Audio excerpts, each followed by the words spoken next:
Hello and welcome to another episode of Speakeasy Cocktails, where we teach you how to make some of the best cocktails that history's forgotten. I'm your host, Joe the bartender, and today I'm going to teach you all about the Fred Collins Fizz. Bourbon, lemonade, and an incredibly convoluted mixing process make the Fred Collins Fizz an instant favorite. Now, when it comes to the Collins family of drinks, everybody knows about the Tom Collins, but it would seem most other members of that family got left behind. And that's a real shame, seeing as the Fred Collins Fizz is spectacular. This cocktail first appeared in print in the 1885 New Guide for the Hotel, Bar, Restaurant, Butler, and Chef, a full 7 years after the Tom Collins first made its way on the scene. Now, many speculate that the Fred Collins Fizz is the cocktail that later evolved into the ultra-popular Lynchburg Lemonade, which appeared almost 100 years after the Fred Collins Fizz. And seeing as the Lynchburg Lemonade is essentially the same drink, minus a few key ingredients, I can understand why. First up, bourbon or rye whiskey.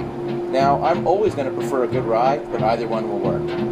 Next up, simple syrup. A lemon. The recipe calls for the juice of one whole lemon. Fresh squeezed is always going to be the best. Orange curacao. Now, if you can't find this, triple sec will work, but it's always best to stay on recipe if you can. And lemonade. If you'd like to make your own, you can, but store-bought will work just as well. First up, 2 ounces of rye whiskey. Just go ahead and pour that into your shaker and you'll be good to go. Next up, half an ounce of simple syrup. Next, lemon juice. Now, if you're using pre-squeezed lemon juice, 1.5 ounces is about standard for what a regular sized lemon would hold.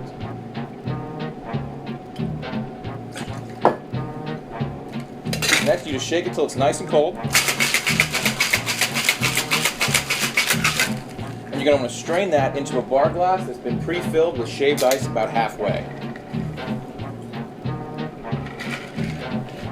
Next, you want to add about a teaspoon's worth of triple sec or orange curacao to the top. And then, in a different Collins glass, you want to add about 4 to 6 ounces of lemonade. Then, you take the original mixture and pour it right on top.